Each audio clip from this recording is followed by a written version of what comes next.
Yes, everyone, what's going on? Welcome back to the channel. Stephen Howson. Time for some transfer talk. And I like this one. Is there anything in it? Jeremie Frimpong. United are interested in him.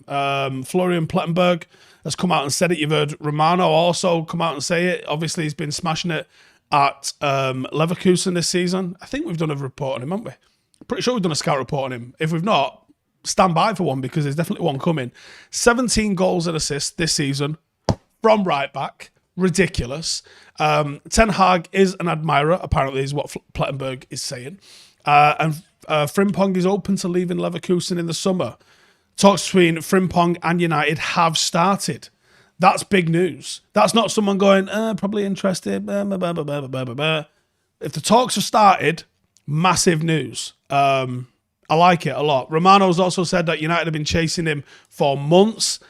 I'm liking it. What's everyone's initial thoughts on Frimpong as a potential signing? Positive. What does it mean for Dalot? What does it mean for Wan-Bissaka? We've been looking at how this might pay off or shake out with the right backs that we've got at the club, but it's always kind of been a bit of a desire to see someone else brought in as the first choice. And I think this is where you can really bring it in. Now, I'm going to read off some of his stats because I like a bit of FB ref, and on FB ref, you're talking about percentile. It's a long word, and it gets a bit old saying it, but he's in the 99th percentile for non-penalty goals, non-penalty XG. This is against fullbacks. He's in the 94th percentile for assists with 0.26 assists per 90. He's in the 90th percentile for shots. He's in the 99th percentile for goals and assists, which means that he's just like creating like an absolute madman. The passes attempted is really low, actually, for a fullback, especially in the modern game. Fullbacks are used a lot to recycle. They're auxiliary number sixes for teams, and he isn't on the ball a lot. Only in the bottom 10 percentile for passes attempted. But his pass completion is pretty good. It's pretty average. It's pretty good. Above average, probably. Well, 61%, so it's above average, right? The progressive passes, 4%. 4 percentile. 2.33 per game. Why is it in that? Because he's running with it. He's in the 99th percentile for progressive carries. He's in the 99th percentile for successful take-ons, and he's in the 99th percentile for touches in the attacking penalty area. So you go, hang on, progressive passes from a fullback, not doing any of them, but he's getting on his bike and he's legging it with it as well. So he's doing an absolute madness. And when you start opening up the rest of his stats to see how he's doing in all the other areas of his game, you'll start to see that, oh, this kid has got it going on in a big way. I really like him. I think he's got all sorts going on. Obviously, the goals and assists is the one that people are going to be drawn to in a big way. Everything else is a bit of a mixed bag in terms of where he's at with stuff. You don't really see him making a million tackles, but I wouldn't certainly call him the same sort of way as Trent. He makes a lot of tackles in the middle third. I like this stat. How many errors does he make per 90? None. 0.00. Interceptions and stuff like that probably could be a little bit better, but attacking numbers, absolutely sensational. Daniel Berry says, sounds like Frimpong in, Dalot new deal, and Wan-Bissaka out of here. Furquan says him and Anthony would be a very positive right-hand side, though. Yeah, I think having someone overlap him would be a big up for Anthony down that side, I think. Harakuri says, if Frimpong comes in, how do I think he should go? To me, the overrating of Dalot's performance is bizarre. Looks like the idea of getting a good right back is not actually a good attacking right back. What does that mean? Don't know what that means.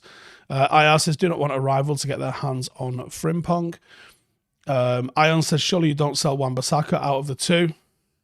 It's interesting, isn't it? Because if you kept hold of Wan-Bissaka and had Frimpong, you've got an ultra 1v1 attacking, ultra 1v1 defensive fullback, and you've got a very, very attacking fullback. And then you can pick and choose which one you want to use dependent on the game. If you have Dalot, you have a bit of an all-rounder. That's not really amazing at either. Yeah, I could actually roll with that, you know. I could actually roll with that. Daniel says, not sure United is a good fit for him with a back four. McNally says, Frimpong is playing like a right midfielder.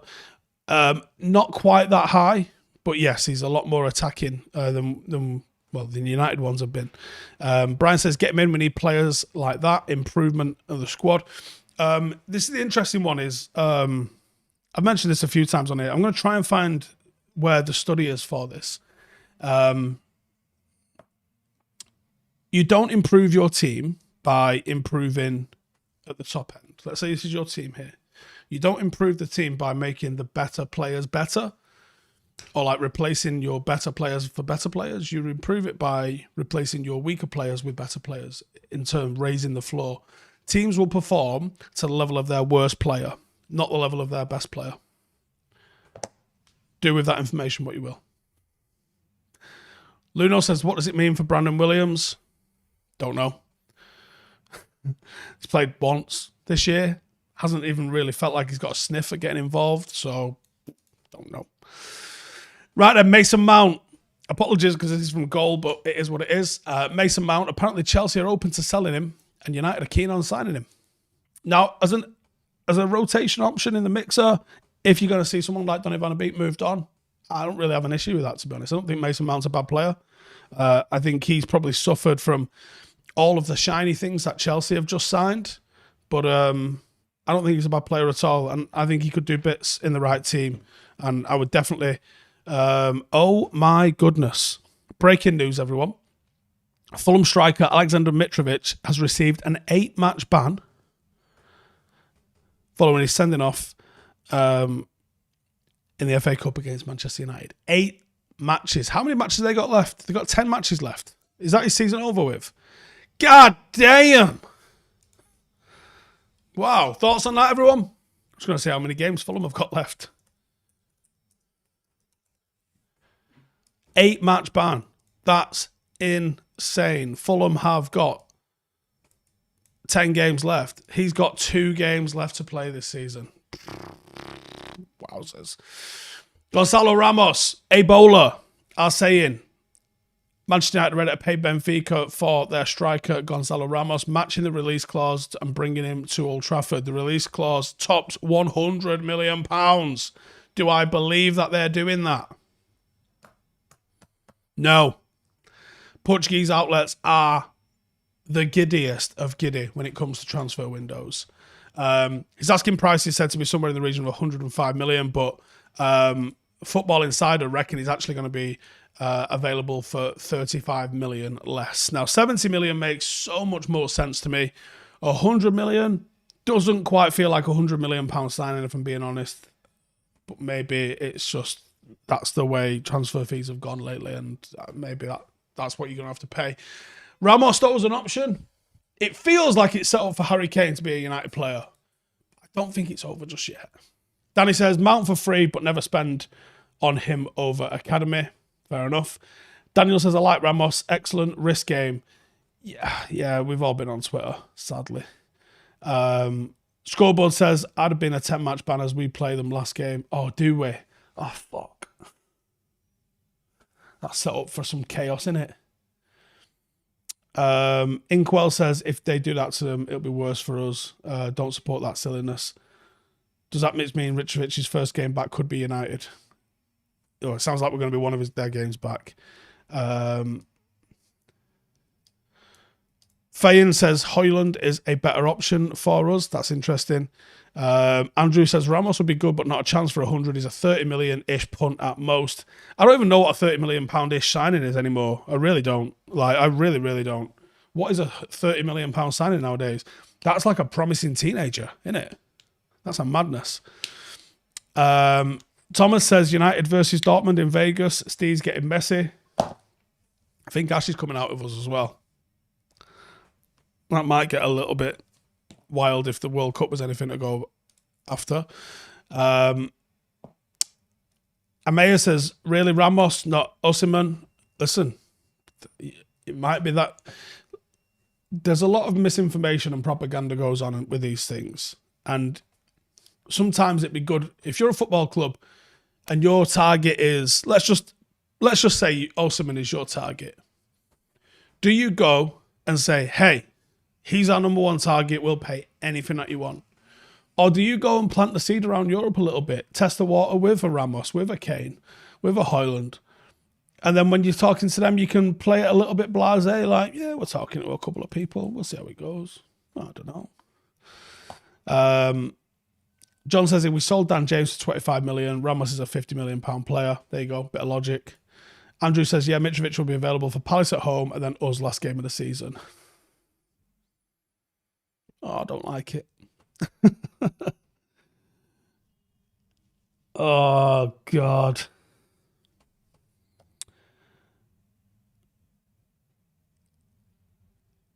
Amaya says, also forget, how was the holiday? It wasn't really a holiday. On Sunday, I went down to Dorset and did like a day of a fitness retreat for the day. I'm partnered with Whoop for the month. If you follow me on Instagram, Mr. Stephen Howson, you'll see everything that we're doing over on there. We've got a fitness challenge, 30 days. We're giving prizes away.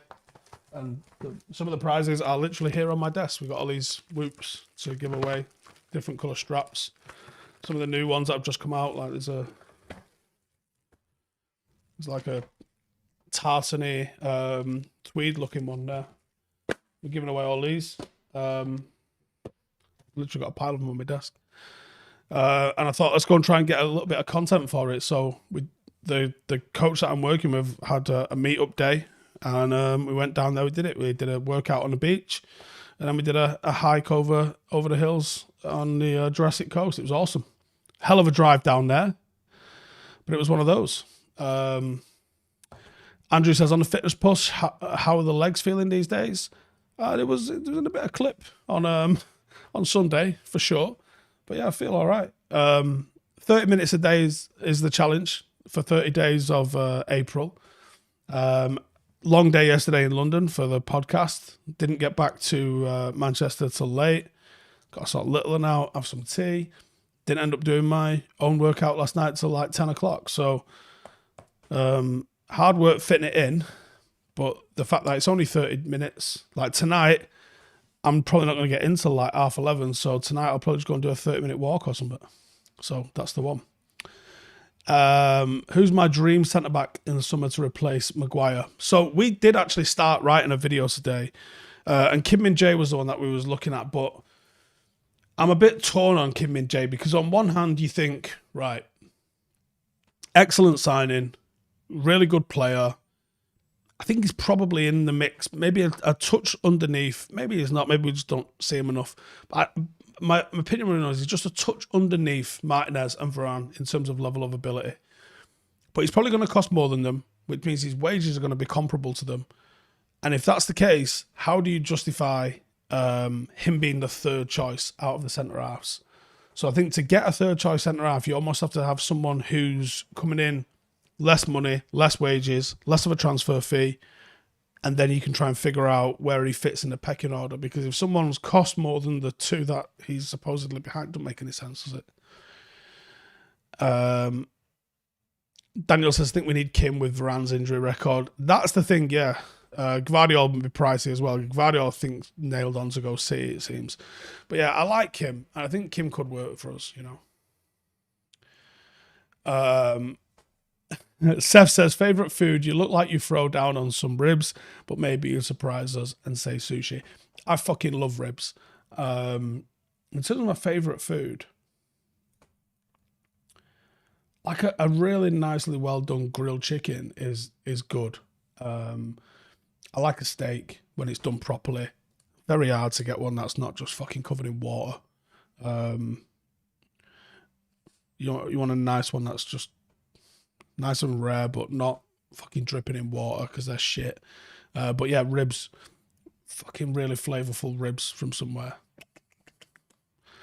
Brian says disorderly content is a perfect name for. I'm gonna write that one down. I like that one.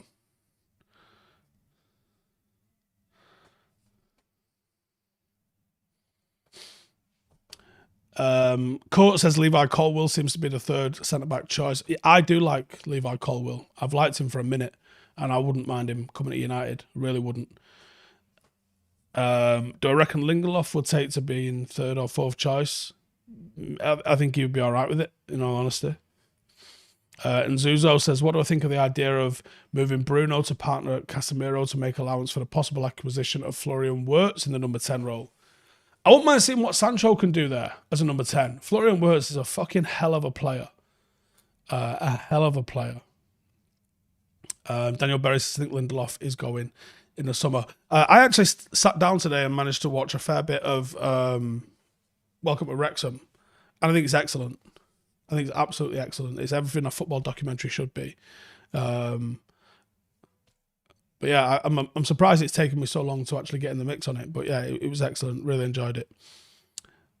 Andrew says, love seeing you give Murphy some facts about Newcastle wasting time yesterday. My mentions are absolutely obliterated with salty Newcastle fans. I don't know whether they're trying to revive a rivalry. I don't know what they're doing, to be honest.